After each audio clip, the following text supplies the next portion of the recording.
Imagine a garden where vibrant petals unfurl in a relentless parade of color, defying the seasons from the first tender shoots of spring to the crisp bite of autumn frost.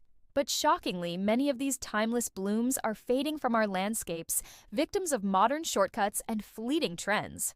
Today, we're counting down the top 12 flowers that can deliver non-stop color from tulips to hibiscus. And I'll reveal why we've nearly lost some of them, stirring that nostalgic ache for the lush, enduring gardens of yesteryear, while igniting a spark of outrage at what we've sacrificed. Number 12. Tulip Jumbo Cherry. These bold cherry-red beauties have graced gardens since the 16th century, when Dutch merchants sparked tulip mania, trading bulbs like precious gems and adorning royal estates with their fiery cups that symbolized wealth and fleeting beauty. Their reputation for short-lived blooms stems from over-hybridization for showy displays, coupled with vulnerability to fungal diseases like botrytis that ravaged populations in wet climates, pushing gardeners toward more resilient annuals. Yet, the tragedy lies in losing that explosive spring burst of velvety scarlet against dew-kissed leaves, a sensory explosion that awakens the soul after winter's gray grip, reminding us of nature's resilient promise. You'd never guess that one bulb from the Ottoman Empire could ignite an economic bubble worth millions. That vivid splash of early color paves the way for something equally enduring, leading us to number 11, daffodils in their 8-week mix. Long before they dotted English countryside poems by Wordsworth, daffodils were cultivated by ancient Greeks for medicinal purposes. Their sunny trumpets brewed into poultices and later naturalized in medieval monastery gardens as harbingers of renewal and hope after harsh winters. Their dip in popularity came from industrial farming's shift to uniform hybrids, ignoring the diverse, staggered, blooming varieties that fell prey to narcissus bulb fly infestations and aesthetic preferences for flashier imports. What we forfeited is that golden, honey-scented wave rippling through meadows, a tactile delight of crisp petals that evokes childhood hunts for hidden treasures amid the grass. Interestingly, these bulbs once warded off evil spirits in folklore, blooming defiantly even in forgotten corners. As those cheerful nods to spring linger, they blend seamlessly into the iris's elegant rise, bringing us to number 10, Dutch Iris Pink Panther. Named for their sleek, panther-like grace, irises have roots in ancient Egyptian mythology, where they represented the goddess Iris bridging heaven and earth, and were prized in Victorian gardens for their sword-like leaves and perfume-like essence in bouquets. The decline in their widespread use traces to marketing pushes for easier annuals and susceptibility to iris borer pests that decimated heirloom stocks, altering their reputation from reliable perennials to finicky divas. The irony stings. We've traded away that lavender pink blush with golden accents, a silky texture that shimmers like morning light on water, depriving our senses of a bridge between seasons. One surprising fact, Van Gogh immortalized them in paintings, capturing their iridescent allure that modern gardens sorely miss. With the iris's subtle sophistication fading into warmer tones, we turn to a hardy favorite that's been overshadowed, number 9, geranium versicolor. These veined wonders were staples in colonial American apothecaries, their leaves crushed for aromatic oils to treat wounds, and flourished in cottage gardens across Europe as symbols of friendship, their white and purple blooms nodding in gentle breezes. Their reputation suffered from the rise of sterile hybrids that prioritized disease resistance over fragrance, plus urban sprawl reducing space for their spreading habits, leading to a quiet disappearance from mainstream nurseries. Tragically, we've lost that intricate network of purple veins on petal-soft whites, a fragrant whisper that fills the air with herbal sweetness, evoking lazy summer afternoons and grandmother's overgrown plot. You'd be amazed that geranium oil was once a key ingredient in Victorian perfumes, now replaced by synthetics. That herbal charm transitions effortlessly to the bold energy of our next bloom, number 8, Daylily Stella d'Oro.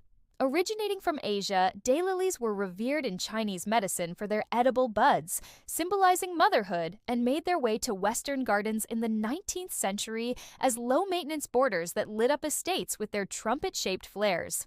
The cause of their waning reputation, overbreeding for novelty colors, led to weaker strains prone to rust disease, while fast fashion gardening favored quick annuals over these rebloomers, pushing them to the sidelines. What a outrage! We've sacrificed that buttery yellow glow persisting through heat waves, petals with a crisp, lettuce-like crunch that taste mildly sweet when foraged, a loss that dims the joyful continuity of summer days.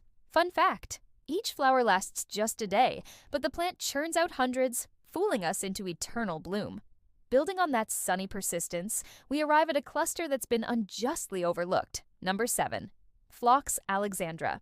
Phlox has a storied past in Native American lore, used for dyes and teas, and became darlings of 18th century English landscapes for their dense panicles that attracted hummingbirds to formal parterres. Their slide into lesser fame came from powdery mildew epidemics in humid regions, and the aesthetic shift toward minimalist designs that dismissed their cottagecore vibe as too busy. The value we've forfeited is profound. Those rose-pink clusters with white eyes, exuding a spicy clove scent that envelops you like a warm embrace, a nostalgic reminder of wildflower meadows now paved over. Surprisingly, phlox once starred in presidential gardens, blooming nonstop for dignitaries. From phlox's fragrant heights, we descend into a daisy-like delight that's faded from favor. Number 6. Coreopsis moonbeam.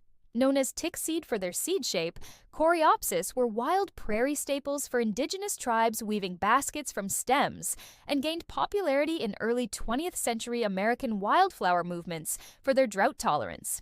Industrial agriculture's monocrops and marketing for water-hungry exotics tarnished their rep, with leaf spot diseases hastening their retreat from catalogs. It's heartbreaking. We've lost that lemony haze of feathery petals, soft as silk and buzzing with bees. A textural symphony that could have sustained our parched summers without guilt. You'd never guess these were once called golden wave for flooding fields in endless yellow. That golden endurance paves a path to a minty marvel. Number 5. Nepeta junior Walker. Catmint, as it's commonly known, traces back to Roman herb gardens where it soothed ailments and deterred pests, evolving into Elizabethan knot gardens for its lavender spikes that perfumed the air. The reason for its diminished spotlight?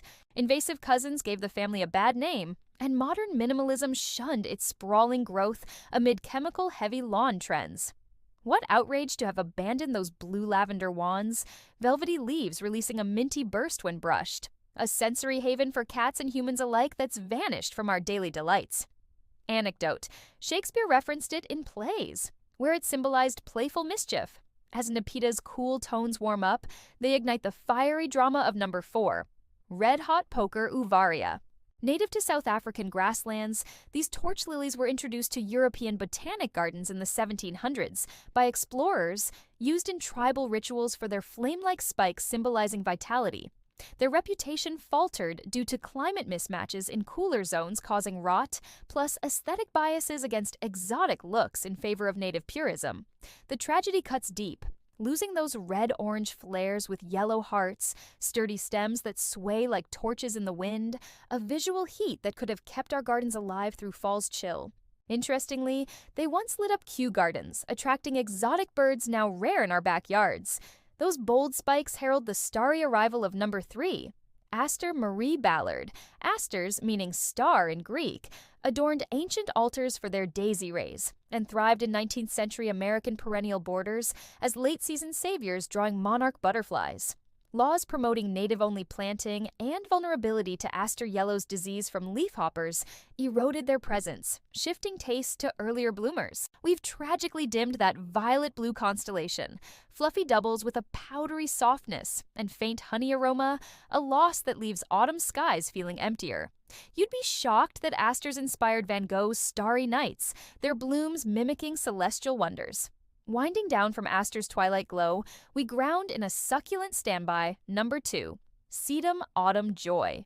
Sedums have ancient ties to Chinese medicine for healing and Roman roofs where they insulated homes, becoming rock garden essentials in the arts and crafts movement for their fleshy resilience. Industrial changes in roofing and marketing for thirsty ornamentals, plus snail infestations in wet areas, tarnished their hardy rep. The irony is infuriating. We've overlooked those dusty pink umbels evolving from green buds, rubbery leaves with a succulent snap, a tactile anchor that sustains wildlife through winter's barren months. One fact, they were once called live forever for outlasting droughts that doom others. Finally, crowning our list with tropical flair, number 1, Hibiscus. Revered in Hawaiian culture as symbols of hospitality, hibiscus flowers were woven into leis and used in ancient Egyptian dyes, spreading to Victorian conservatories for their exotic allure in temperate climes. Their disappearance from many gardens owes to breeding for greenhouse hybrids over hardy perennials, climate shifts exacerbating frost damage, and aesthetic swings towards subtle natives. What we've lost is monumental. Those massive, papery petals in crimson or pink, unfolding like silk fans with a tropical tang in the air, a sensory escape that could transport us daily without travel. Surprisingly, hibiscus tea from Calices once graced Pharaoh's tables, a flavor we've nearly forgotten. These 12 flowers, from the humble tulip to the majestic hibiscus, whisper of a broader cultural drift. Our rush toward instant gratification annuals and sterile landscapes driven by economic pressures from big box nurseries, eroding biodiversity and the soul-soothing rhythm of perennial cycles that once defined our connection to the earth. It's a quiet outrage how industrial aesthetics have stripped away the nostalgic patchwork of colors our ancestors tended, replacing enduring beauty with disposable trends that leave gardens and our spirits barren. But we can reclaim it, one bulb at a time. If this stirred your gardening soul, hit that subscribe button for more ways to revive forgotten wonders, and stay tuned for next week's video on heirloom veggies that pack flavor non-stop. You won't believe what's vanished from our plates.